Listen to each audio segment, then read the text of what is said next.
Hello, my name's David Landini and I'm here tonight with Darcy Hare.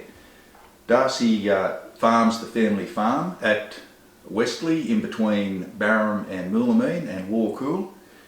He's the chairman of the Warcool Landholders Association, which has about 295 members. Darcy is also the vice chairman of Southern Riverina Irrigators, a irrigator representative group with approximately 1,800 members.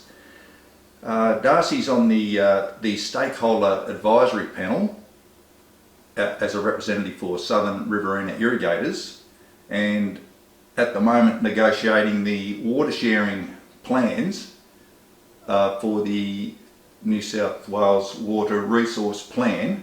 Yep. And that leads into the Murray-Darling Basin plan as well. Yeah, so it's the New South Wales Murray and Lower Darling Water Resource Plan. So thanks for having me, Dave. So basically, what all of the resource plans are within each state is New South Wales' obligation as one of the states that agreed to the Basin Plan and the Water Act back in 2007 and again in 2012 was that that they had to set out a certain amount of objectives, socially, environmentally, and economically within each valley. Right. And then that works into the water resource plan. So how does that look? What are the conveyancings? What are the rules? What are the operating procedures? What sort of justifies take? What's the sustainable level of take? All of these interactions between events and water sharing and water delivery, and then end of system targets for river health and river connectivity, and basically the New South Wales state's obligation within Valley to deliver the Federal Water Act and to implement the Murray-Darling Basin Plan. Yep. And you represent the Murray Valley, Darcy, which is basically the Murray River in New South Wales, and also the Lower Darling. So the thing about the SAP, so Stakeholder Advisory Panel, abbreviated to SAP, is that we've got stakeholders from all the different regions, or different sort of stretches along the river from Hume and Dartmouth through to the Lower Darling at Wentworth, and then obviously on through to the SA border as well. And so what that means is we've got people that are accessing the Lower Darling water. We've got people that are pumping from the rivers. We've got people like myself who are Murray Irrigation licence holders. We've got West Koorugan guys on there as well. So it's a real sort of representative base, and then you've also got the New South Wales government stakeholders as well, which is like Department of Industry and Environment and Planning, the OEH guys, which is Office of Environment and Heritage, and I think they've actually all amalgamated recently, but basically we'll have all of these guys that are in charge of protecting their own sort of water resource plan and making sure it's adherent to the Act. So it's basically New South Wales's contribution and the organisation towards the Basin Plan. Yeah, it's a statutory obligation to deliver those objectives. Yeah. Darcy, how can you just give a description of how the negotiations are going with those other groups? Because you do a lot of negotiation with government departments and bureaucracies as well. Yeah, so I've been involved in this process for about 12, 18 months, this particular process, and it's been going on for a little over 2 years. So it sets out how water sharing is meant to happen in this valley in the Lower Darling for a 10-year time frame. So it's very important. 10 years. 10 years. Very important we get it right. Yeah. They say that over sort of a 4 or 6 year period we'll look at going back and reviewing it and tweaking it and stuff, but history has shown that doesn't happen. Right. These plans, when delivered, are very rigid, and this most recent consultation process has been deplorable from the government's perspective. Really? Yeah, like we've raised issue after issue about how our reliability, which which is our licence, our property right, our right to irrigate and right to farm, is being eroded by using our reliability to protect environmental deliveries of water downstream, which aren't necessarily linked to environmental outcomes. The government, the TUO, MDBA, OEH, all have this mindset that more water is always going to equal more ecological outcomes, and that is just not the case. Right. And further to that, it's actually a contravention of the Water Act and the Murray-Darling Basin Plan and the Water Resource Plan to use irrigators' reliability to underpin other water uses such as environmental uses. Right. Despite this being articulated to the government on several occasions from several different stakeholder advisory panel members. So we're all very unified in the fact that they are trying to undermine our reliability to deliver environmental water downstream. Not necessarily for an ecological outcome, often a negative ecological outcome. And despite there's several sort of attempts to convey this message, it never really gets through. Right, and it just seems, it appears that the negotiations don't suit irrigators as far as productive water use or availability. Yeah, I mean, obviously the irrigators are in there to protect our rights and to protect our reliability that this region was built on. You know, we built our schools, industries, skill sets around this reliability. You know, our entire region prospers on the back of water. And when the government benefits from us paying taxes, from us being profitable businesses, it's sort of, you get into this room and there's people that are not fighting for your business's viability when they are in direct charge of managing a key input to your business that you pay for, whether it comes or not, as many people would know by now, is pretty ridiculous. Because you know, taxes underpin what the government does, and I can't see why they wouldn't want to. You know, we are sustainable irrigators. We've had sustainable and river connectivity since we put in Hume Dam in 1936.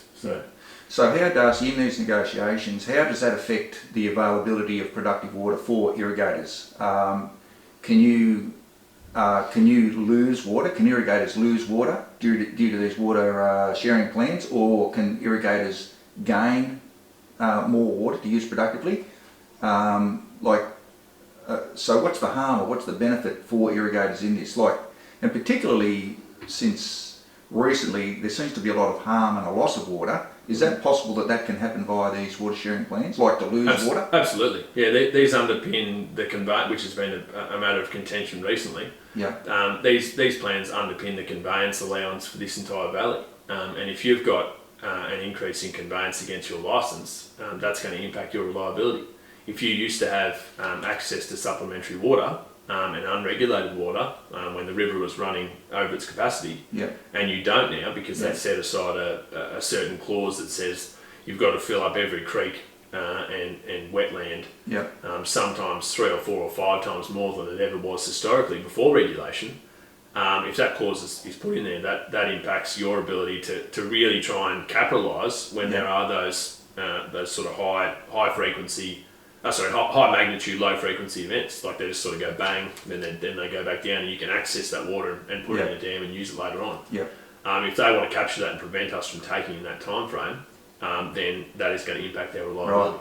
So really, if these negotiations go badly, and there's a real potential for these to go badly, there will be water not available for irrigators in this area, which will really have a huge effect on the productivity of this area. And that's the jobs, that's the livelihoods, not only for farmers, not only for irrigators, but for all the service providers, all the businesses as well, and even all the local government services that the government provides. Because ultimately, if there's no people, or if you have a reduction in the number of people, you have a reduction in the number of all the services as well, and that includes government services such as teachers, hospitals, and so forth. So there's a real potential, Darcy, for these negotiations to, if they go badly, to really affect negatively the livelihoods of the people in this area. Absolutely, and there was 2 things that made me realise that the government was definitely not in our corner. The first one was when they stopped consultation on the water resource plan. So we've spent, I think it was over 12 hours just in the last couple of weeks in meetings alone with these, eight people that are giving their time to try and protect their region because the government isn't. And we had not even finished the water resource plan, and they're going to ram through this water resource plan. It's going to be set in stone for 10 years. Right. And all of the people that have put 2 years aside and 12 hours in the last couple of weeks in these meetings are going to have zero ownership of this entire process. Really? And this is meant to have community approval. The second one was when because basically, as I said before, just to recap, this has got to deliver on the outcomes and objectives set out in the Water Act and the Murray-Darling Basin Plan. And I highlighted an issue that I had with Schedule 3 of the Water Act, which is to do with water markets and trading principles and objectives. And I sort of went through a number of ways that I felt, and talking with people that are waterheads and have been doing this for a long time, had the same concerns as what I did, that it was going to impact reliability, and there was people trading water downstream when we were underwriting that trade, and that could not be discussed because of the class action. So if you can't discuss a key concern from a stakeholder involved in this process because of an ongoing legal battle in the Supreme Court in New South Wales, then that should be an absolute clear-cut decision. This should not go ahead until that legal battle is settled. Until they can discuss all issues that you want to put on the table. Exactly. If they say we can't discuss that for whatever reason, Completely unacceptable. that's unacceptable. Yep. But that's what's going on at the moment. Right now, I've got an email that went out to 31 people in this as a part of this stakeholder group, government and irrigation advocacy groups and representatives, and basically his boss came over him and said, "Look, I'm shutting down this email trail. It's not constructive." When he basically said to me, "We cannot discuss that because of this court action." It is a key concern that is undermining our reliability in this region. Is that we've got a static conveyance and transmission weighting on a certain amount of water entitlements, and trade downstream perpetually increasing, and we're paying for that, underwriting that delivery 700-800 kilometres further downstream, sometimes breaching the channel capacity for 6 months of the year. It is just not sustainable and not equitable, and certainly contravening water policy. Well, Darcy, just to finish off there, the water sharing plans are extremely important. There's a huge potential for things to go badly. Even further against us if the negotiations don't go well, and there's real potential for that to happen.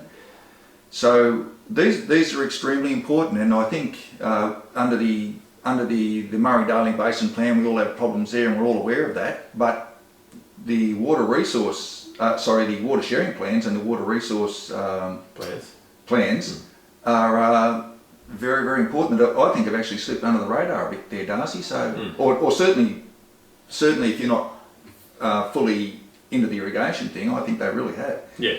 So, Darcy, I just want to wish you all the best, and I think you're the man for the job. To be quite frank, blunt, straight up and down the line, and I think you have to be when you talk to these sort of people, Darcy. Yeah. Well, when you deal with bureaucrats and government departments, I think you've got to be that way. Yeah, I believe so too, and thanks for making the time and coming over, Dave, to hear our story. And I think I completely agree with that. Making friends with government officials and bureaucrats in the past may have been good, may have made you feel good, but it has not delivered for communities. That's right. And we are where we are now because previous advocates have failed to address the issues and put our point across. And you've really got to do that. So well done, Darcy, and I wish you all the best, and I'm sure everyone in the whole area wishes you the best as well. Yeah. Thanks, Dave. No worries.